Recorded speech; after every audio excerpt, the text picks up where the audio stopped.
CharIN as a body has been around for quite some time in the on-highway world. They were brought to fruition about 10 years ago now to build some form of interoperability within the on-highway world.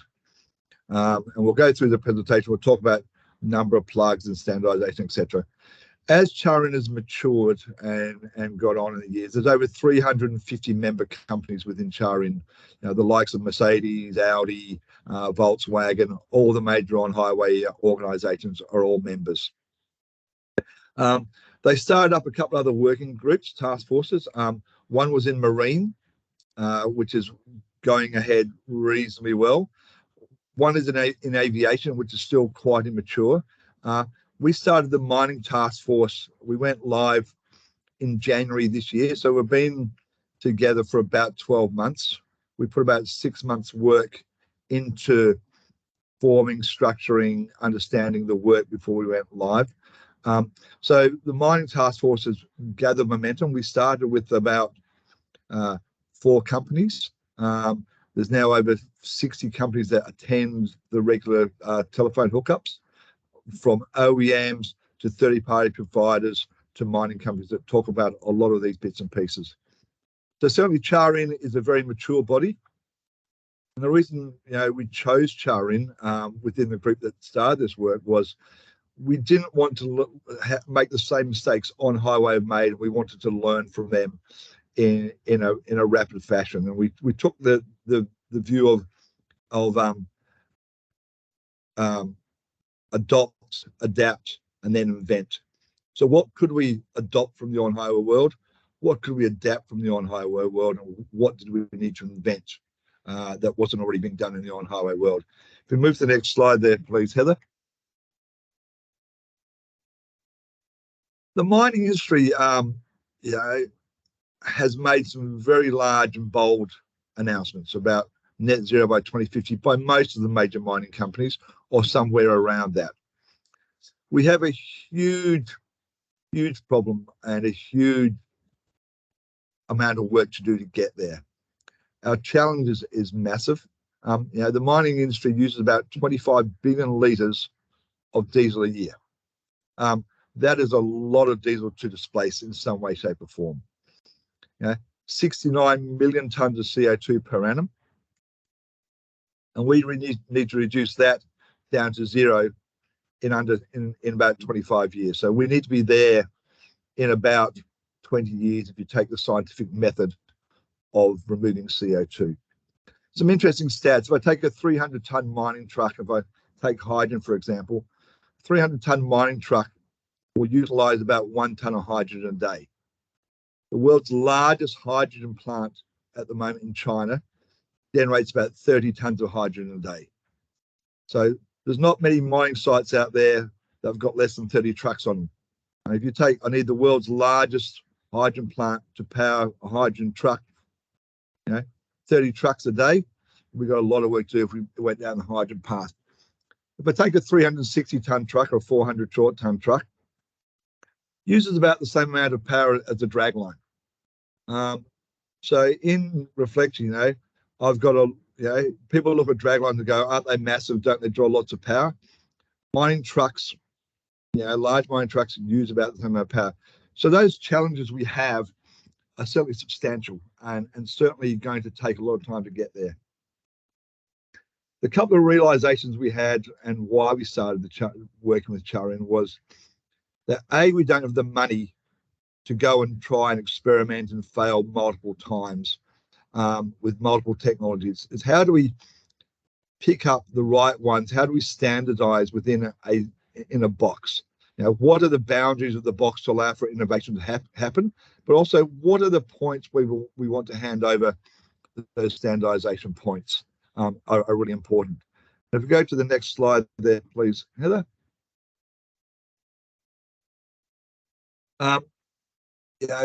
We looked at those standardization points, where they fitted, where they got there. So the first piece is the challenge is to safely deliver the megawatts of power to each haul truck.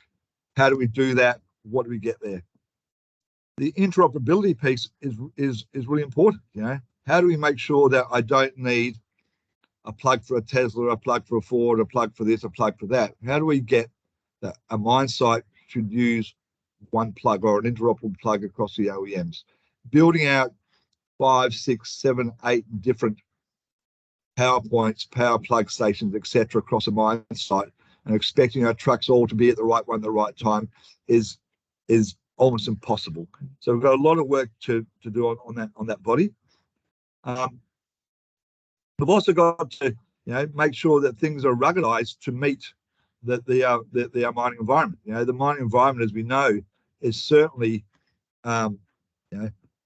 very much an environment that needs robust solutions that need to work all the time, not allow dust and dirt to cause failures. So we need that at high availability to make sure our trucks and our equipment remains with high availability.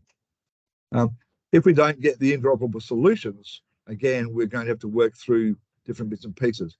Those solutions come with the challenges of data sharing, protocol, standards, communications. I will say, if you look at the Android versus Apple iOS situation, where we've got a lightning plug for Apple and a USB-C for Android, we've now come to the realization that just doesn't work, and Android and Apple have now been forced to move into the USB-C portion of the world to allow for that interoperability, because it just becomes too hard to do in a large-scale piece of work. Our biggest problem, again, though, in mining is that we need high power charging. We need probably more power than on highway, and a lot more power. So how do we get there? What do we do there? Cabling technology, cooling technology, etc., is certainly not at the stage yet to deliver the powers that we need in a convenient way. So the work we've done within CharIN is really about how do we take these challenges, how do we tackle them, and how do we make them become part of the way we work, and how do we collaborate to do that? So certainly, a huge amount of work to be done here. We'll move on to the next slide there, Heather, please. You see here, I talked about number of plugs and all those bits and pieces. If you look in the top right-hand corner, that's currently the number of connectors we have on the on-highway world. It's a number that you can fill up the boot of your car or the trunk of your car with all those adapters to try and get your vehicle from point A to point B. So certainly, we said that would not work in a mining environment. If you look at the picture in the bottom right there of a ferry being charged with 12 plugs hanging off it to get the power in there, again, that won't work in a mining environment. I don't think our workforce would handle multiple plugs, like 12 plugs to charge a mining truck. So without that enabling infrastructure, it doesn't matter how many trucks we build, we can't make them work in the right manner. So that interoperable framework is certainly a piece that we need to get right.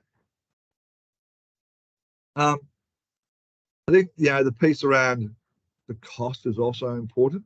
That as we roll these things out, we want to make sure the interoperability, so we don't need to do X, Y, and Z, this communication protocol, that communication protocol, this plug, that plug. Certainly a lot of work. So what we did within CharIN, we went and consulted 60 industry leaders across 30 different organizations. And we gauged what the problems that they were seeing were. And the first one was around power management.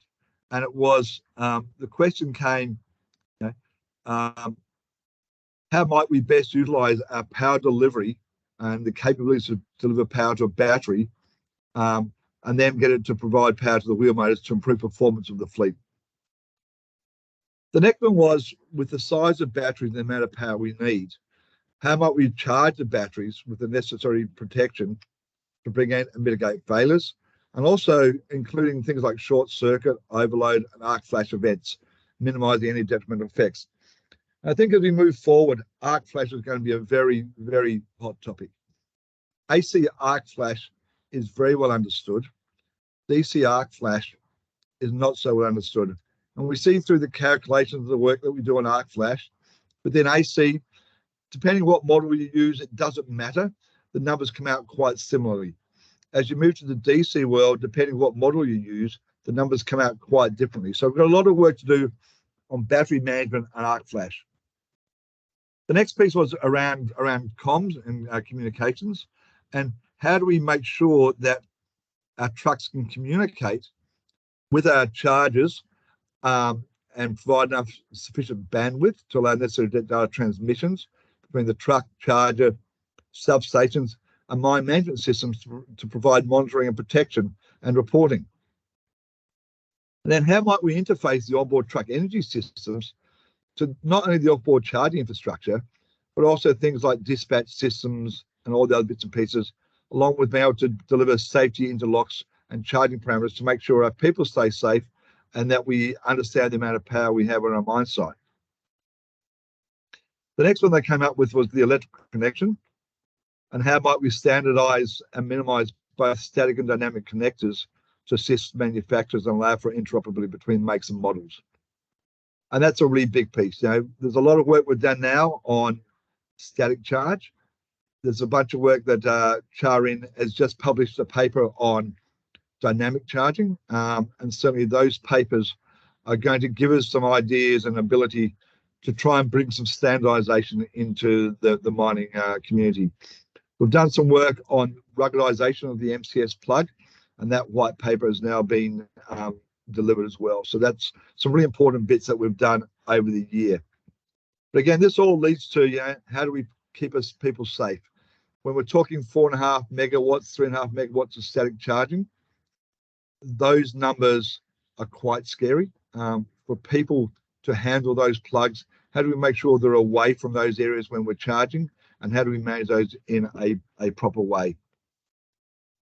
The next body of work that was talked about was the physical attachment. And within the physical attachment, it really was, again, standardization, standardization, standardization.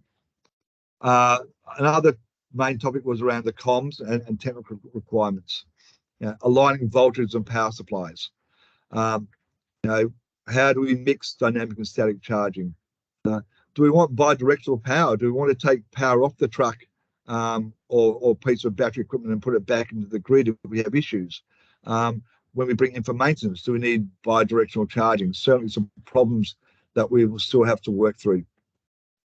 Where do the technical standards sit in the world at the moment? We know that technical standards take 5+ years to develop and then get published.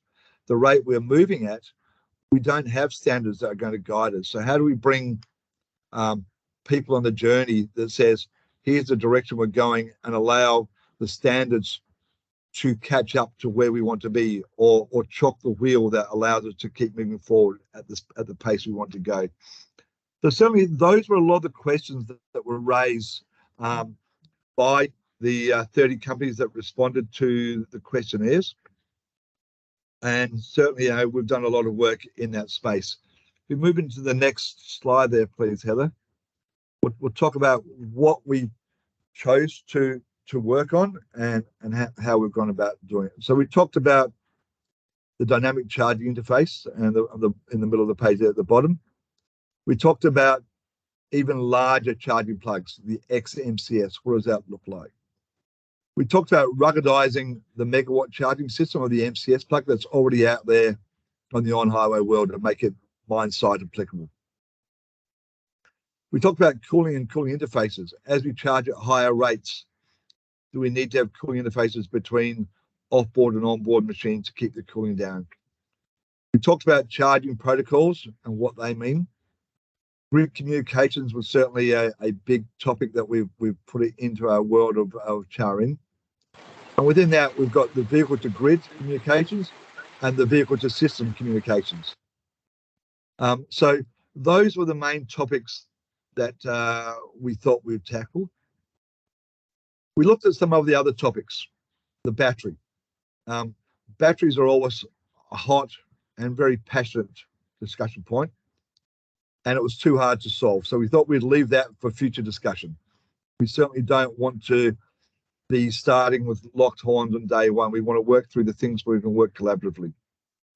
If we look at the darker blue boxes, the battery management systems, the internal cooling interfaces, the drive systems, very much the OEM's domain. We want to leave it at that for the time being, and certainly allow the OEMs to work their magic in getting the equipment built, put the batteries in there, and do the work. We certainly want to take into consideration safety and where safety fits in across all these bits and pieces. So within the first year of CharIN, we focused on three main areas, and they were the dynamic charging interface, the XMCS plug, and the ruggedized MCS system. So within 12 months' work, we've published a paper on dynamic charging systems, and that will be out in the next week or two. We've published a paper on the ruggedization of the megawatt charging system. We've designed what the plug looks like, so it looks exactly the same as a standard MCS plug. We've just upgraded the casing, some of the dust proofing, and a few areas within that. But certainly there's a good paper out there on that. There's been a lot of work done by the teams to get us there. We've looked into the XMCS protocol, XMCS plug. What does that look like? What size do we want to go to? What power levels do we want to go to? Where do we want to be in that? And we've done a lot of brainstorming, thinking about what are the parameters we need to be at. And certainly we're now looking at what does that footprint look like for the plug? What are some of the design considerations, and who wants to put forward some of those bits and pieces? So certainly a lot of work has been done in that space. We're now ready to start moving into design phases into that plug at over 12 megawatts, or capable of over 12 megawatts. We've done a little bit of work into grid comms, but we see there's a lot of work being done outside of CharIN, and certainly there's a good relationship between CharIN and the Open Charge Point Protocol communications protocols that have been released. OCPP version 2.0 is now out.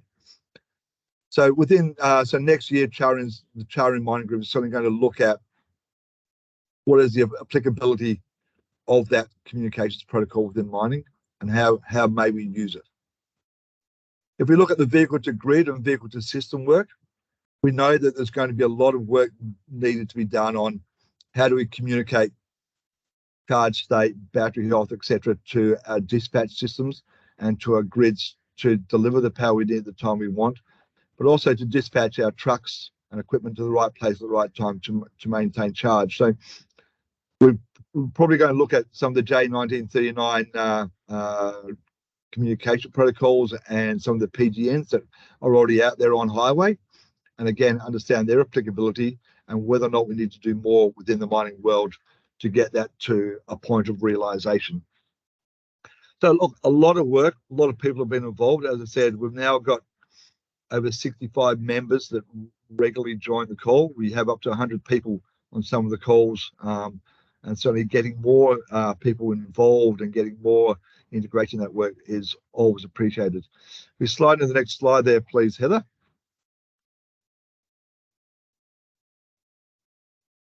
So here's those 50 plus companies that have certainly worked very hard in building us to where we are.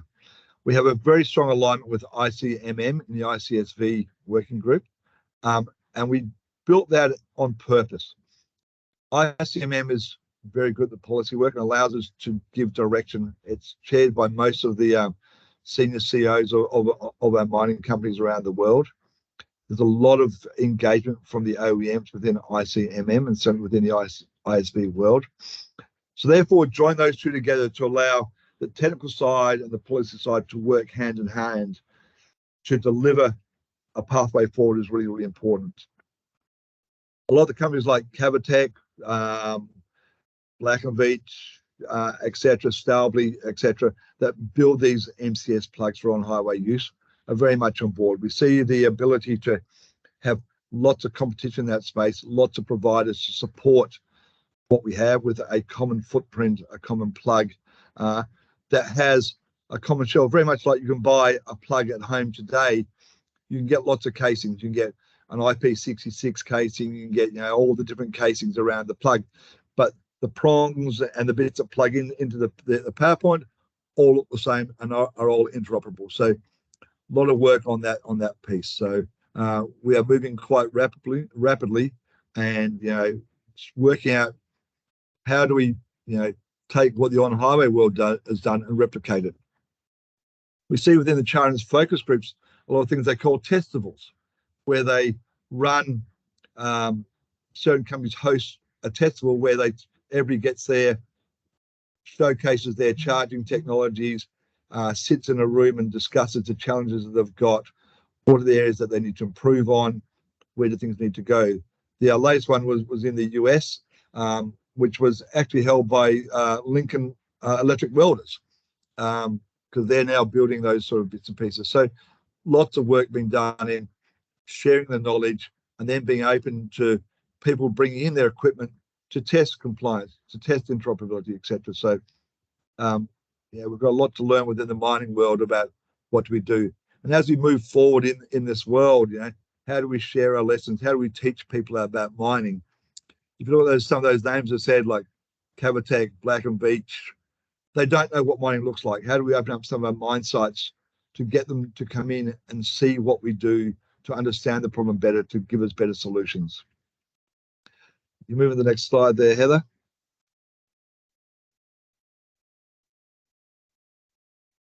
So as I said at the start, the challenge: deliver megawatts of electricity to each haul truck within each haul cycle.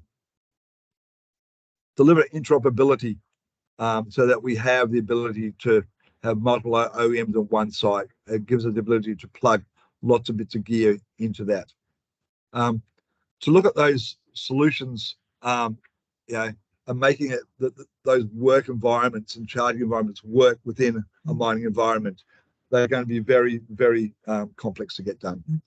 And then also deployment potential. How do we deploy this technology across over 650 sites around the world?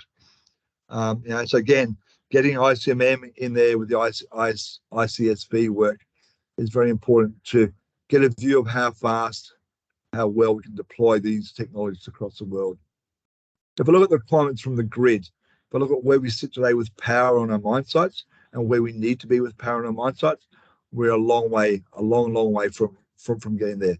So what needs to be put in place to allow us to make these mine sites work?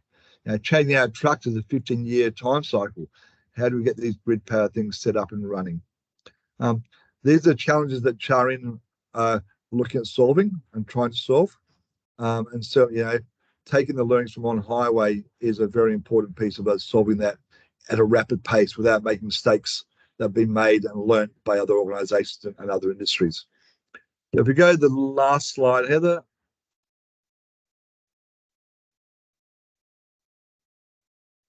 Let's get through the animation. I forgot that one was animated. This one here. We've got the 3 subgroups running at the moment, where we're looking at starting up the next 2 subgroups in the new year.